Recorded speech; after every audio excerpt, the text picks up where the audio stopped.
হাই সকলোকে নমস্কাৰ। মই অমল। মোৰ অন্য এটি ভিডিঅ'লৈ আপোনালোকক সকলোকে স্বাগতম। আমি বাহিৰত থকা মানুহবিলাকক প্ৰায় এটা কথা কোৱা হয় যে আমি ঘৰৰ খবৰ নলওঁ, মা দেউতাৰ খবৰ নলওঁ, ঘৰখনৰ খবৰ নলওঁ। আৰে ভাই, আমাৰ খবৰ কাই লয়? আমাৰ খবৰ কেইটা মানুহে লয়? কেৱল আমি বাহিৰত থকা মানুহবিলাকে এনি টাইম খবৰ ল'ব লাগে নেকি? আমাক যিবিলাক মানুহে কয় সেইবিলাক মানে ঘৰখনৰ খবৰ কিমান লয়?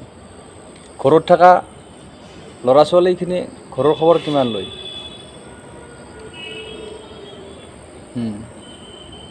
কেৱল এটাই আপত্তি, আমি বাহিৰত থকা মানুহবিলাকে খবৰ নলওঁ, ঘৰৰ খবৰ নলওঁ, গাঁৱৰ খবৰ নলওঁ।